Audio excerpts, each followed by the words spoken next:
Hello, everyone. Thanks for joining us. If everyone could just grab a seat, we're going to start with our next panel.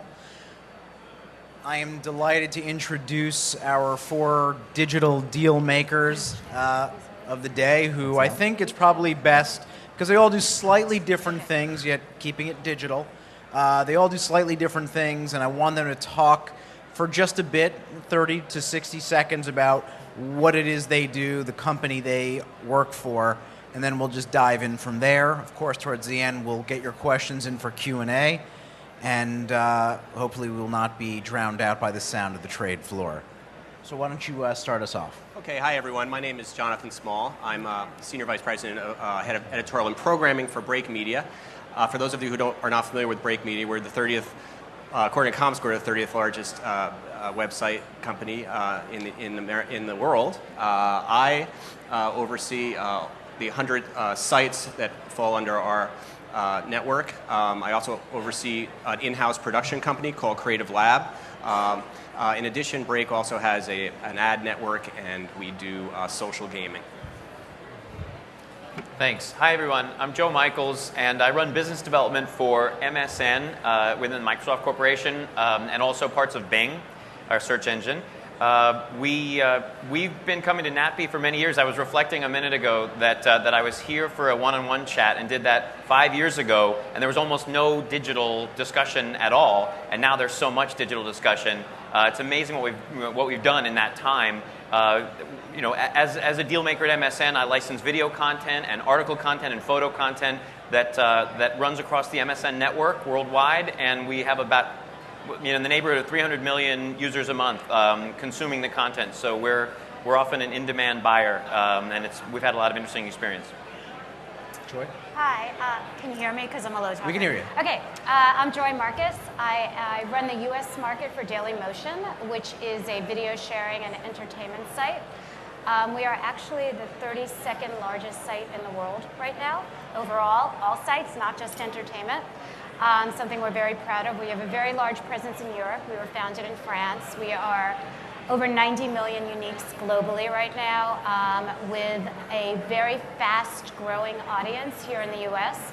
We're about 15 million unique users in the U.S. right now, with about 60% growth this year. So we're growing pretty fast in this market, very focused on growth in this market.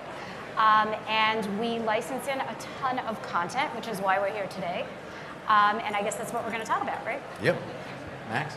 I'm Max Benader, and I run the digital group for a production company called Hudson Media, and my job is to develop, sell, and distribute shows for non-traditional platforms, basically anything but television, and then put that content with one of these guys. And Hudson is partnered with MDC Partners, which is a holding company of advertising agencies. So we work very closely with our sister companies, Crispin Porter, Kirshenbaum Bond, Vitro Robinson, and do a lot of branded entertainment. Okay. So our deal makers do, I mean, for the most part, I'd say Max is in kind of a different business, though serving these ladies and gentlemen who are, at high levels of some of the biggest websites on the internet.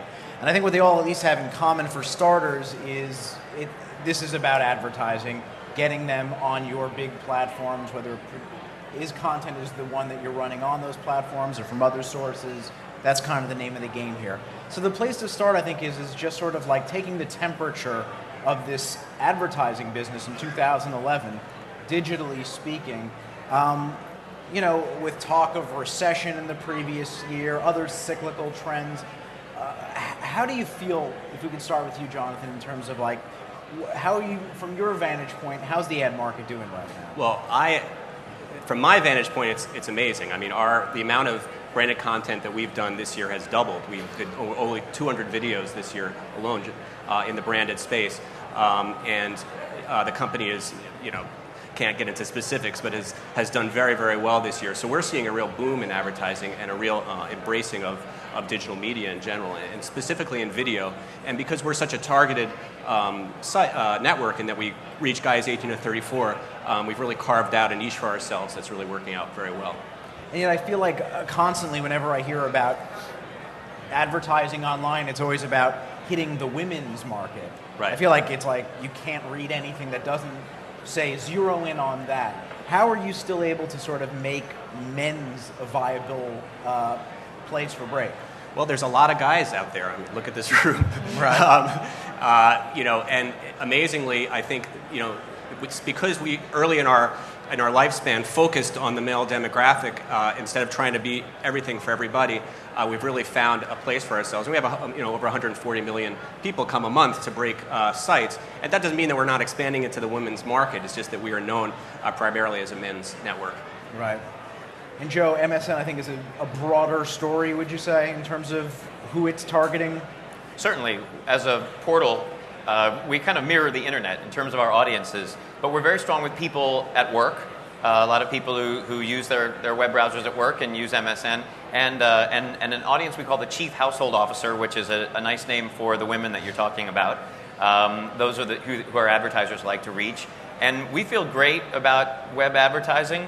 I remember when Joanne Bradford used to run our sales group when I started about 9 years ago, and she was trying to beg advertisers to move 10% of the spend. That was the goal at the time. Try to move 10% of big brand budgets over to the web.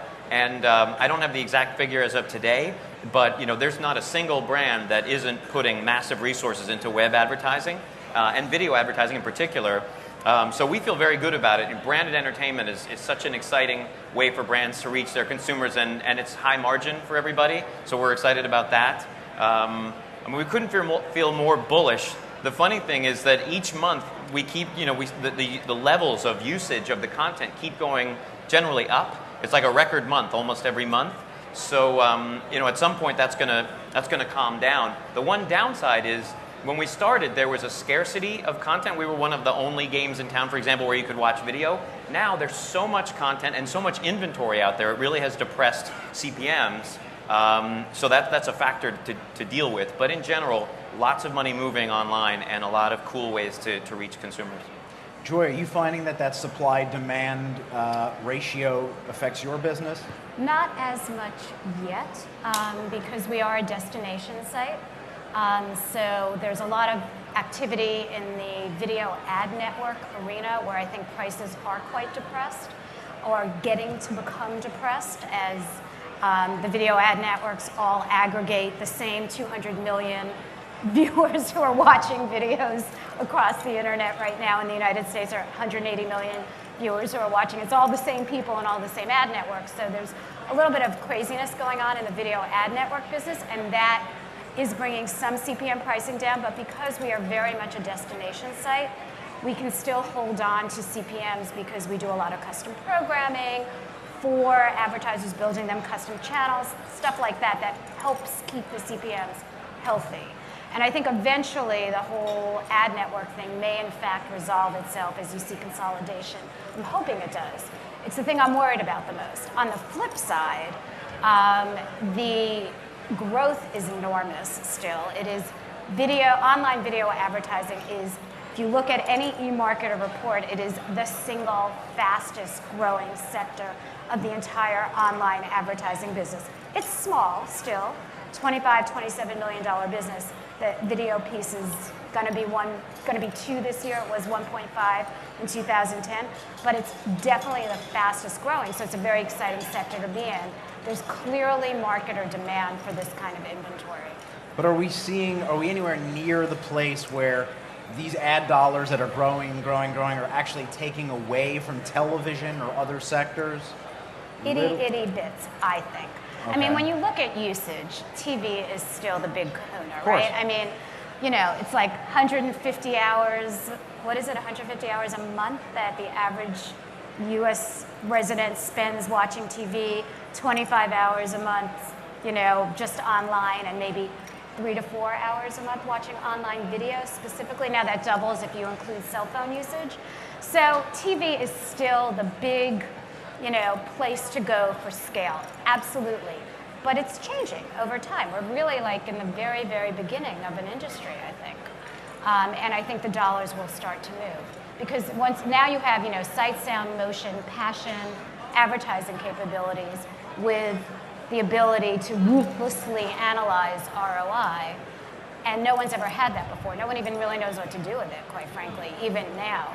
So we're at the very beginning, I think. And we'll get back to that point in a second. But Max, from your end, you interface with marketers in a different way than the other three. Are you seeing these sort of green shoots, this renewed vitality in the marketplace? Yeah, absolutely. And I think we do deal with advertisers in a similar way. Even though we're the producer of content, we're still talking about who the audience is and how we're going to reach that audience through distribution on Dailymotion or MSN or Break. But the business of digital online video entertainment has definitely, for me, changed from an outgoing phone call business to the MSNs of the world saying, how can we figure out how to get original content, original video onto your platform, to incoming calls saying, we need it. We have advertisers requesting video inventory, and we don't have premium original content. We have licensed stuff, we have UGC, and then same thing with the advertisers. It used to be outgoing.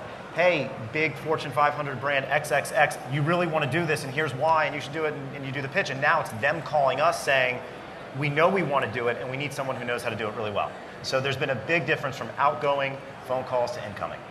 Okay. And that signals growth from my perspective. I think, we're talking about the ad market, but I think another sort of macro trend, certainly one that hit me over the head 100 times at CES a few weeks ago, was this sort of new wave of connected TVs. And really this whole notion that we're talking about of sort of the siloed experience of here's the web and here's television feels like it's starting to come together.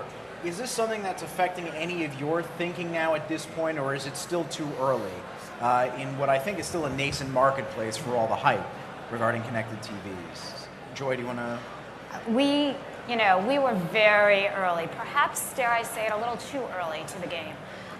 We basically, there's different ways you can sort of get your programming, if you will, out there on connected TVs. It's either through the TVs themselves that are being shipped with, internet protocols. So the Samsungs of the world, the Sonys of the world. We did a Sony Bravia deal, 3 years ago. I think we were probably one of the first sites to do one. So we were very ahead.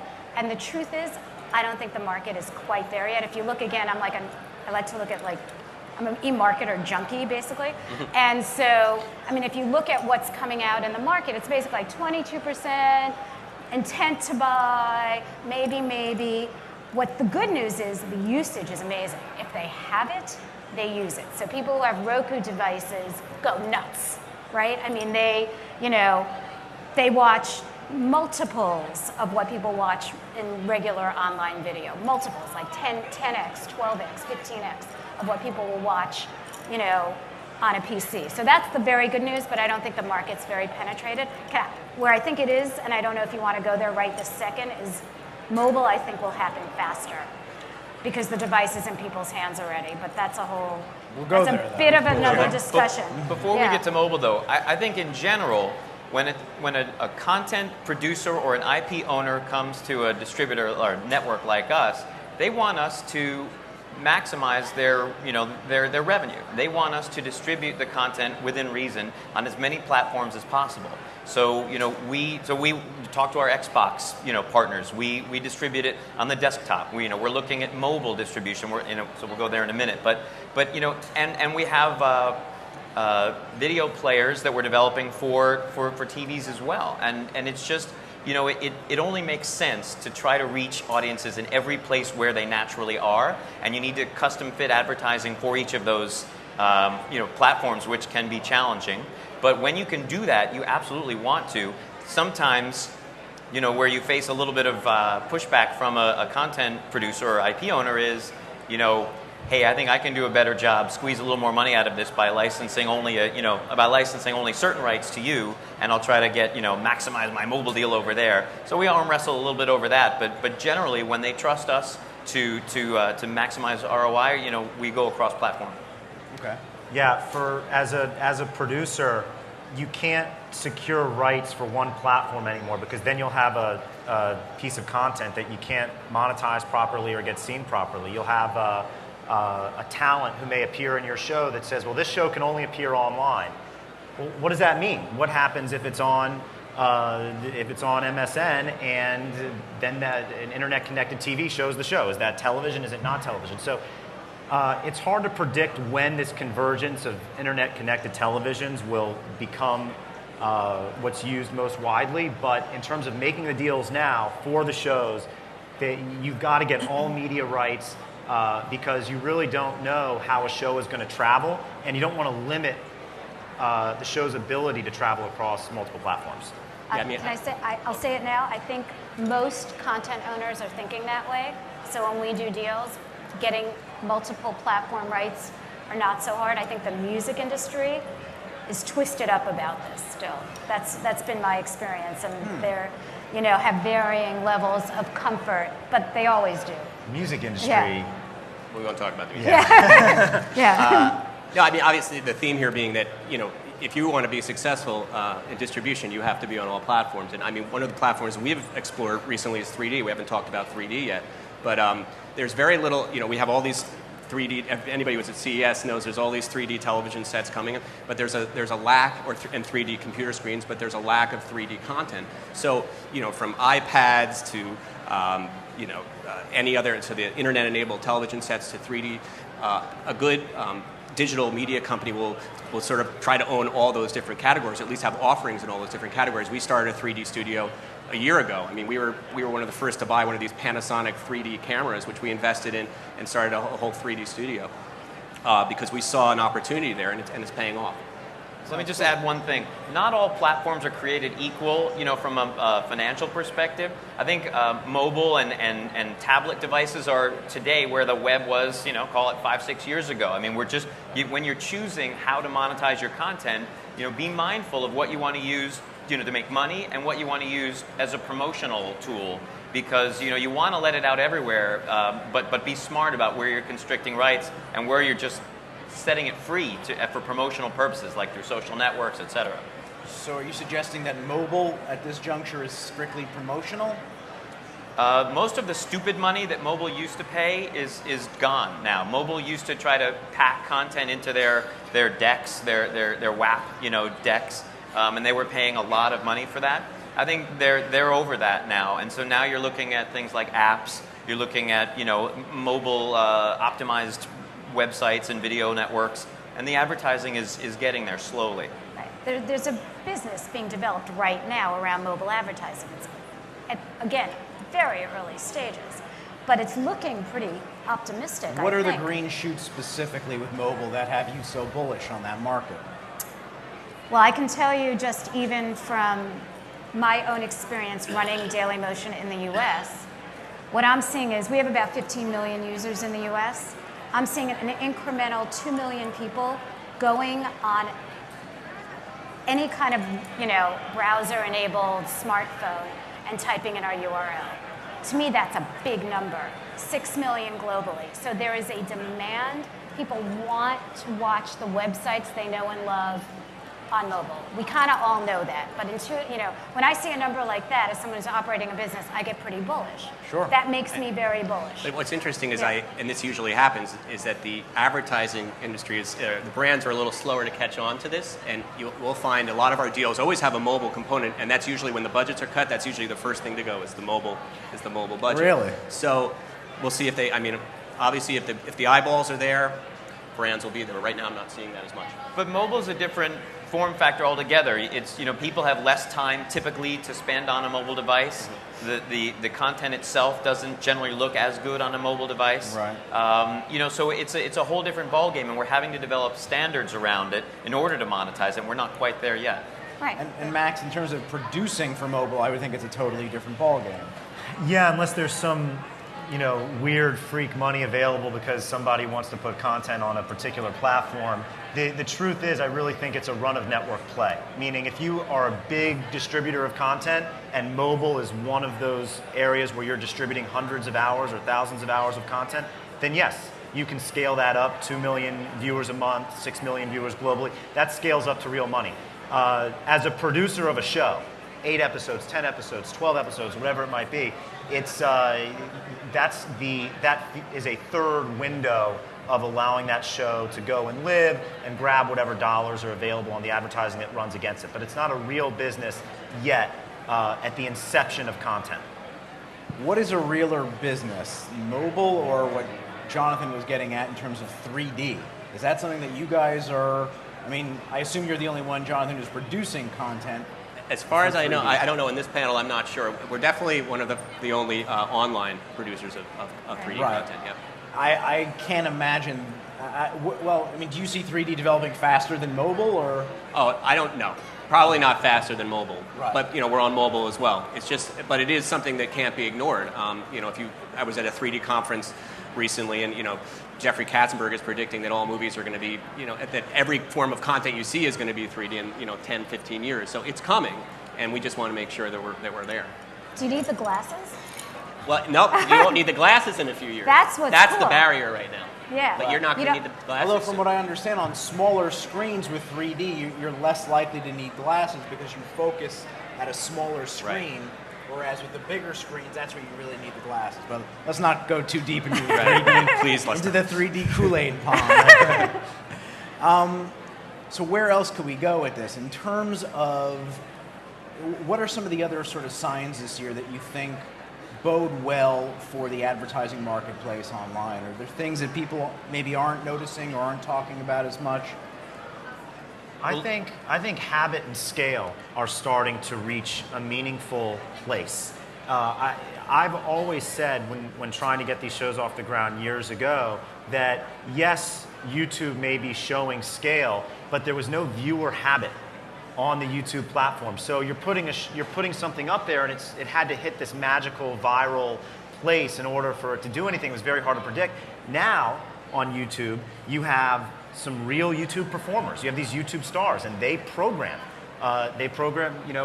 One guy programs on the weekend, somebody else is programming on Monday, and there's a real habitual viewing environment on that platform, and I'm sure that's mimicked. I know that Hulu, I think, puts the Fox animated shows on Monday morning. So if you want to watch King of the Hill or Family Guy or whatever, you're on Hulu Monday morning. So that viewer habit is now matching the scale. And that, to me, says that there's an opportunity to do an animated show, run it alongside some of these big Fox shows, and you don't need to do it on Fox. You can do it on an online platform like Hulu, as an example. So, and what that means is you don't need the sponsor necessarily to monetize the show up front. This run of network advertising just might be able to pay for it if the viewers are there and they have an expectation set. Okay. Right. I'm gonna go back to the advertising question. Sure. I mean, the thing that was pretty exciting for me to realize after looking at our 2010 was how significant CPG was as part of the buy on our site. And the most Consumer packaged goods. Yes. Just so everyone knows. The most conservative advertisers in the universe are buying online video aggressively right now, and they're treating it as an important medium to reach their core customer base. That, to me, is game-changing. 2 years ago, it was the entertainment industry, it was telecom, it was these sort of first adopters who would try anything, and now you have Procter & Gamble and Unilever, and not just the Axe brand of Unilever, the fuddy-duddy brands of Unilever. What changed? I think you got scale. I think they got less scared of the medium. They realized there was ability to do something in a brand-safe way on the internet. I think all those, scale is the biggest thing. Sure. Scale and safety, I think, are the two biggest things for marketers. And I think we're now providing both, every single day. And I think that has been game-changing. Joe, are you seeing the same? I am, and we've been seeing it for years. We started out begging people to consider licensing their content for online and begging advertisers to advertise there, and now everyone's coming to us, as Max was saying before. What really gets me excited, as I think about this year, is the way my kids are consuming content. I mean, you think about the way that they, I used How old to... are they? 12 and 9. And I used to, when I was 12, I plopped down in front of the television and I would just wait to see what's on. And if I didn't like it, it's tough luck. But now my kids expect on-demand content. They expect sort of and they'll go to the computer first a lot. They know they can find my daughter knows how to search full episodes of SpongeBob. I mean, in a search engine. It's just that's the kids are expecting, and I think the whole generation will follow them. But people who are expecting, all kinds of content targeted directly to them on whatever screen they happen to have at any time, and they want to see it free where they can. So that presents a terrific opportunity. Challenges, yes, but also a great opportunity. Go ahead. One thing I've also noticed as a trend, and it's really grown more this year than ever, is the influence of social media on online video content. And we have a lot of traffic, and just to see how much of it now in the past year is coming from Facebook, from Twitter, even from YouTube, it's just exploded. And so we've had to kind of revisit in creating original content. How do we best leverage those platforms as well? We have a big distribution platform with Break, but a vast, infinite platform with some of those others. So, one of the things we've learned is, using stars, or either YouTube stars or internet stars, Break stars, who have social followings, who can bring to a video or a video series their own little viral marketing grassroots movement. And we've aligned ourselves with many people like that. Seth Green was somebody that we worked with recently, and some other celebrities. So we're really making that play there as well, and I think that's something to look for. Yeah, I've been converted to the power of the social web. We have a show called Genuine Ken, and we invited Michael Buckley, who's a big presence on YouTube, has a couple channels on YouTube, to participate in the show. And the response from his 1 million subscribers and his 600,000 Twitter followers is so deep. Not only is it massive, it's deep. Because he's endorsed it, it has a meaningful impact. And I think that advertisers see that. Yep. They see that it's not just a banner ad. What a banner ad used to be is probably hard to digest, because you're not sure how much engagement you're getting out of that click-through. You're seeing a lot of traffic go by with no click-through. And now with the social web, it's powerful when you see somebody respond. If you want to see how to use the social web to your promotional advantage, look up a web series, if you haven't seen it, called the LXD. I mean, that is truly remarkable what this little group of people in LA, Agility Studios, did. They took this, John Chu, who's a director of 3D films and dance film, and he had these guys who did this creative form of dance, and were building up a following on YouTube, essentially, and they built a series around it, and it launched on Hulu to huge numbers. One of the most popular web series, video series of any kind on Hulu, and it was because of the strength of their social media following before it even launched. Okay. Also wanted to ask you guys about ad formats, whether we're going to see any innovation this year that you're interested in. I was hearing earlier about what YouTube is doing with TrueView. Anything that you think will really sort of pop this year as a format to watch that might be on your sites now? I mean, we're doing a lot of interactive, even interactive pre-rolls. So a pre-roll that will spin out into a social environment or spin out into a commerce environment. I think that it's something marketers are asking for more and more. It's not too disruptive to the user experience. You're already showing them an ad. Just gives them an opportunity to do more with it if they're interested. So it's a really nice user experience, actually. So how does that work? It's like 15 seconds up front that... It could be 5 seconds up front, and then it's all of a sudden something might pop. Want to know more, want to see more, want to see the car drive, want to go to the interior of the car, want to see how much it costs, that kind of thing. Okay. And I think there are a couple of companies out there that are doing that pretty well. Sort of from an outsourced perspective. Innovid is one that we work with. And I think that you'll probably see more of that, because the pre-roll unit can become problematic in the short form environment. Sure. So I think you're going to start seeing shorter length of the actual linear pre-roll and spinning out into something that is user-generated, user choice, if you will, to go find out more. Okay. No other formats we're excited about? We're experimenting with the user choice, too. We're trying that out and seeing if it works. MSNBC, our news partner, is doing a lot of that. And I think that's interesting. What I'm really excited about, though, is the notion of cross-platform advertising. So we licensed a web series that was very popular called The Guild, starring TV actress Felicia Day. And we had one advertiser across all the different platforms where we show it. You should name those platforms. So we have it on MSN, which is for the desktop. We have it on Zune devices, which are our music devices, and we have it on Xbox Live. So whether you're watching on the TV, a little screen in front of you, or your desktop, you've got Sprint, Nextel advertising across all of it in the right way for that platform. That's huge. I mean, that's a wonderful opportunity, because then you're not just relying on that 5-second, Hulu, this clip is sponsored by Pepsi, which engages you about 1 inch deep. You can sort of reach people deeply wherever they are with the right message. Yeah, I mean, I feel like that question is generally accepted as a technology question, like what new platform is going to be built to service the advertisers. What we do, though, I feel like is a next generation form of advertising. When a brand engages us to create content, I know you guys at Break do the same thing, we're creating entertainment, something that people are going to see as part of it's not a distraction from the entertainment that they're trying to watch, it is the entertainment that they're going to watch. And that in itself is a growing area that we're really excited about. Yeah, I think there has been a slow but evolution, the brand's understanding the difference between branded content and an ad, and that you can make good quality content that is considered branded content that your users actually enjoy and want to engage with. And because internet users are particularly, as you know, sensitive about selling out or being sold something, because they're so used to getting everything free without ads. And I think we're all trying to be innovative in ways that we present advertising in a way that's still palpable to users. Gotcha. Well, we're coming up on 10 minutes. If any of you have questions, we've got some people with microphones. Just raise your hand. We'll get a mic over to you.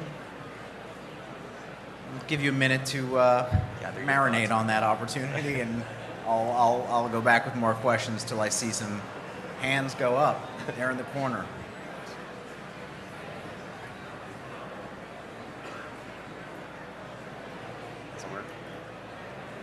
One second. It's on. Question. What is the optimal length of the programming if you're making webisodes? Good question. Or is there one particular, ranging from micro webisodes, 4 or 5 minutes, or would you say 10, or full 22, or even longer?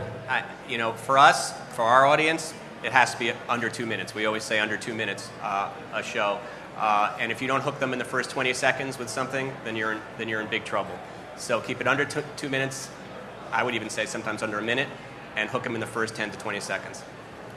There's a guy standing behind you named Nico. He could raise his hand, and he manages all of our programming, our video programming. And what he would tell you is it should be as long as the story wants it to be.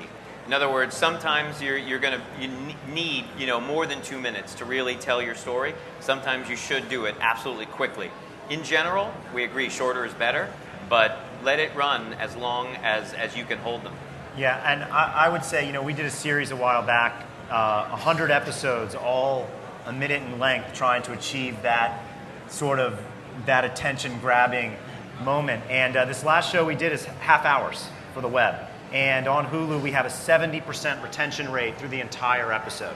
So I think that there's an opportunity to go big, go premium, treat it like it's the story that you want to tell, and don't necessarily go after the low-hanging fruit if that's not what you're trying to do with your story. I agree with that. I think right now we're seeing video viewing habits sort of migrating to the short form, with some exception. I think Hulu with its premium content does a pretty good job of keeping people watching longer.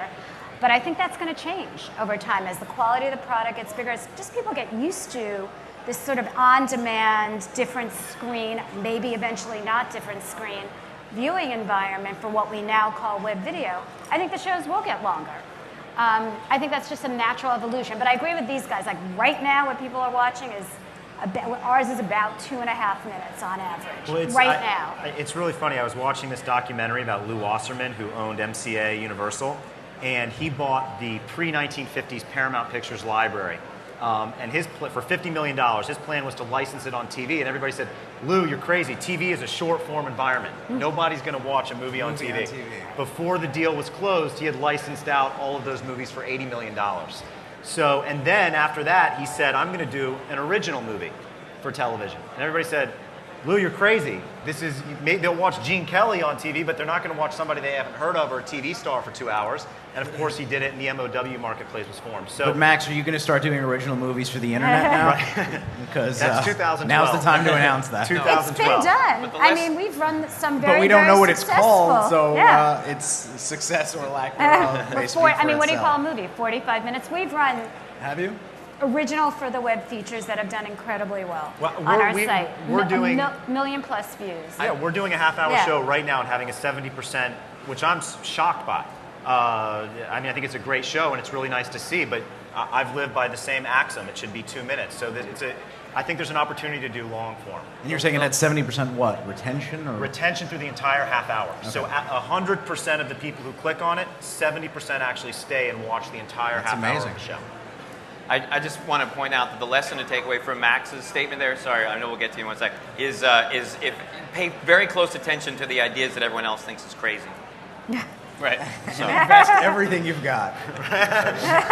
Corner. Thank you. My question for Max, I think he mentioned... Speak up.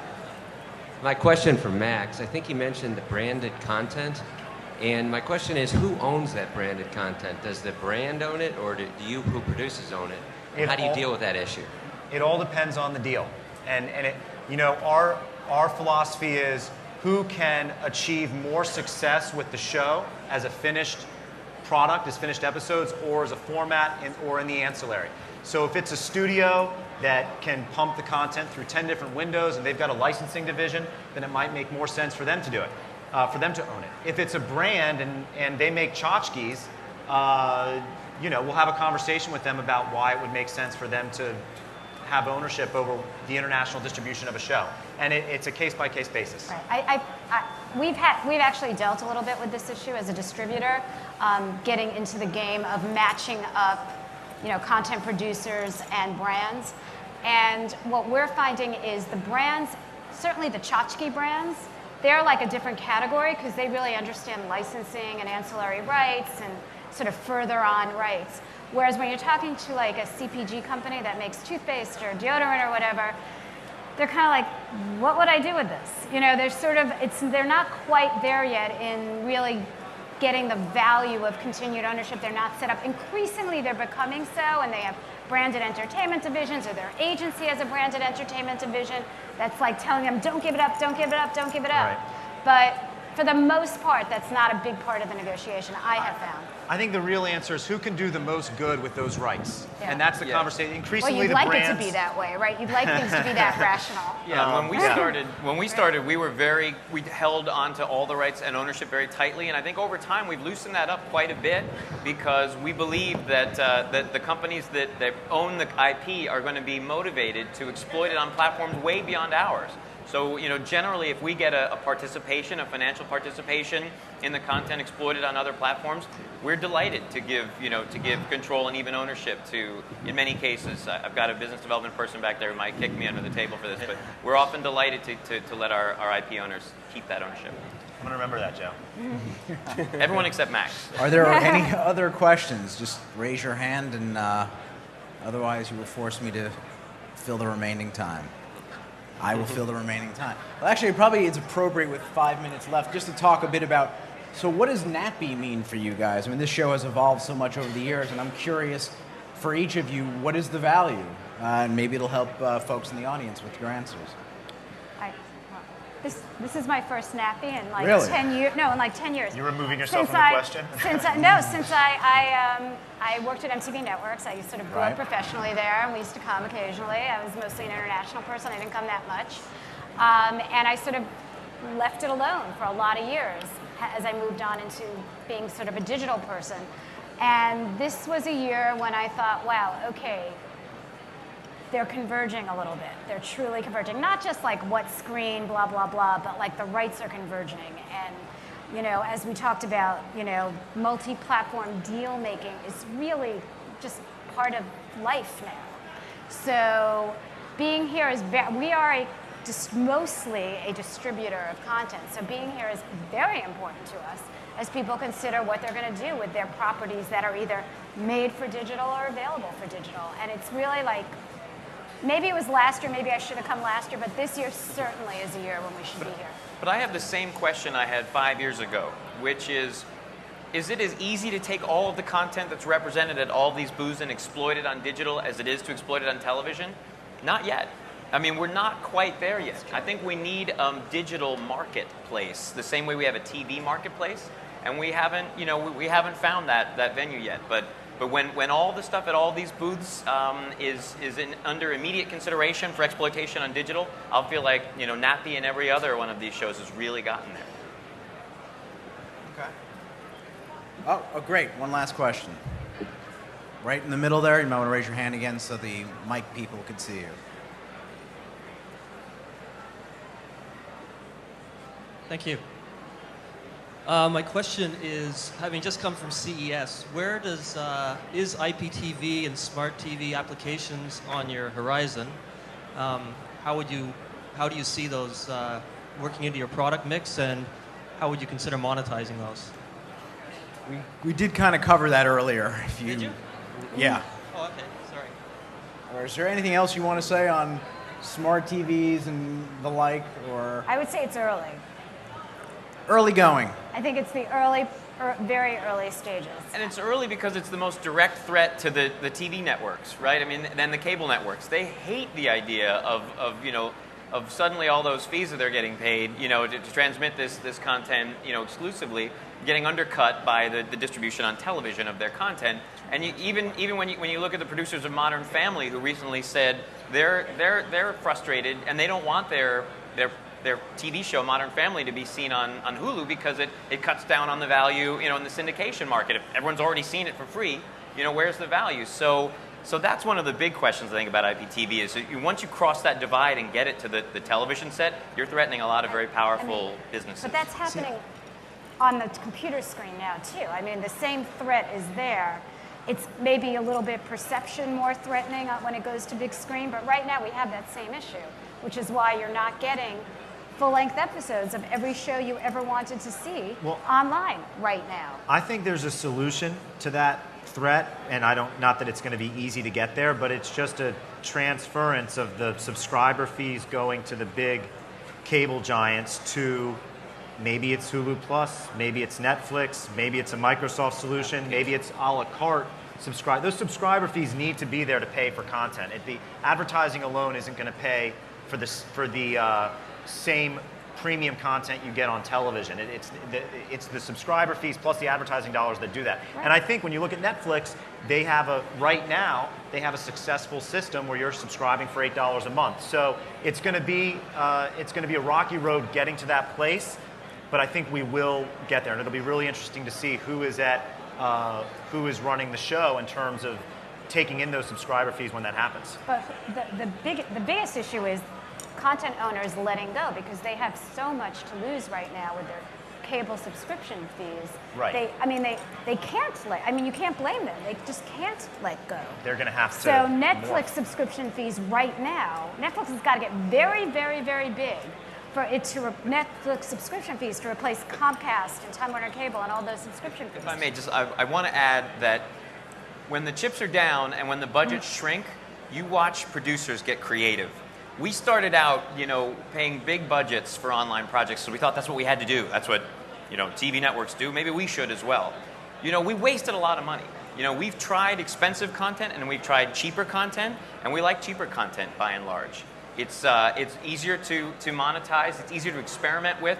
So I just think if some of these, fees drop off, you're going to watch the TV industry adjust. And you're going to watch some really scrappy, exciting people develop some really exciting stuff without the millions of dollars they're used to getting. That's a good, hopeful tone to end things on. How about a hand for our panelists? Thank you.